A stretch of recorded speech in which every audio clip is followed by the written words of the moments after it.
ভাই বিষয় হচ্ছে কি যে আমরা এমপি সাহেবের গাড়ি থেকে নামছিলাম, নামার পরে রিমন নামে যে ছেলেটা আছে ফুটবল টুটবল খেলে এখানে, ও কোনো কিছু শুনেইনি, না শুনে আমাকে মোটরসাইকেল দেখেছে না, মানে আমার এখানে ঘুষে পড়ে এখানে দেখছে কি অবস্থা।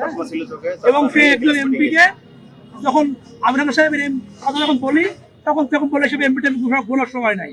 হ্যাঁ, আমাদের দল ক্ষমতায়, আমরা হচ্ছে দেখবো কিসের এমপি। হ্যাঁ, এই কথা বলে সে ওইখান থেকে মোটরসাইকেল নিয়ে বের হয়ে চলে যায়। এটা হচ্ছে বিষয়। রহমান, বাড়ি হাসাদা। আমি আমার ছোট বোন তুলে দিচ্ছিলাম, গাড়ি ব্যাক করছিল, ওই সাইড দিয়ে একটা গাড়ি আসছিল, আসার পরে ওই গাড়িটা এবং দ্রুত আসছিল এবং সামনে একটা অটো ছিল। এটা কয়টার দিকে ঘটনাটা? সম্ভবত আসরের পর। আসরের পর পরে? হ্যাঁ। যে বলেন বিষয়টা বলেন। আসার পরে আমি আমার বোনের গাড়িটা তুলতেছিলাম, ওই গাড়িটি তুলে দিচ্ছিলাম। গাড়িটা আমার বোনের গাড়িটা যখন ব্যাক করে তখন হচ্ছে ওই গাড়িটা খুব দ্রুত আসছিল এবং সামনে একটা সিএনজি ছিল, সিএনজিটা একদম রাস্তার ছাড়া নিচে মাটির দিকে নিয়েছে, কিন্তু ওই ড্রাইভারটা সিএনজি ওয়ালাদের সাথে খুব বাজে বিহেভ করছিল। আমি বলার মধ্যে সিএনজি ওই এই গাড়িওয়ালার আমি বললাম যে ভাই, ও দিন মজুর মানুষ, আপনি ওর সাথে গ্যাঞ্জাম ফেসাদ না দিলে চলে যান। হ্যাঁ, ক্ষমা সুন্দর দৃষ্টি দিয়ে আপনি চলে যান, এই মারামারি তো আর আপনার সমাধান নাই।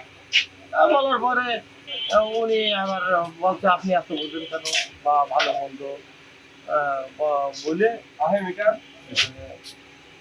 আপনার আমি যখন বলার পরে উনি যেন ড্রাইভারটা আমার কাছে আরো থেকে যাচ্ছে, আমার হাটে দিন বসানো 2-3 মাস আগে দিন বসাচ্ছি, ধাক্কা মেরেছে। আমার বোনের তুলে দিচ্ছিল, আমার ভাই ছিল, আমার শালা ছিল।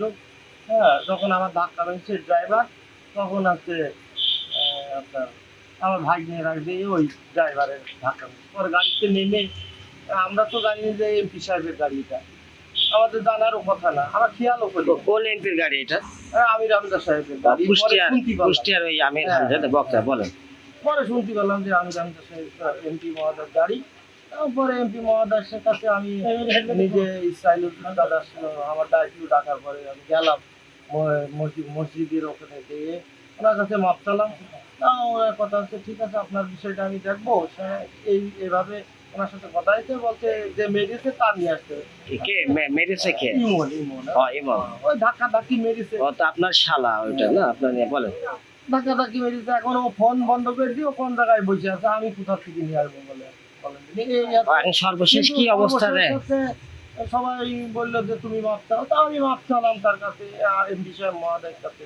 মাপ চাওয়ার পরে অবস্থা এই বিষয়টা এই অবস্থায় আছে, তাই তো? এইটাই এখন এতে দোষ পূর্ণ হলে পারে আমি আছে এমপি মহোদয়ের কাছে মাপ চেয়েছি, ওনার হাত ধুয়ে মাপ চেয়েছি। ওনাকে এমপি মহোদয় যেহেতু জাতীয় সংসদ সদস্য, ওনার যতটুকু বলার দরকার সব কিছুই আমি বলেছি, আমার মতন আমি মাপ চেয়েছি।